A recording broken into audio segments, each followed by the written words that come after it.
In this video I will show you how to get TikTok Shop option on your TikTok account. First open your TikTok app. Then go to your profile page.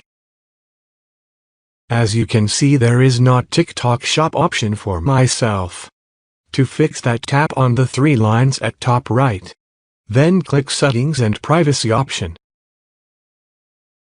Scroll down to the bottom. Select Report a problem. Again scroll down to the bottom. Tap on Submit a Report button. After that, you have to write your problem. For example, shop option is not appearing on my TikTok account. Please fix this issue. And you can also add screenshot for your issue. And you can click Submit. And hopefully customer service will take care of it.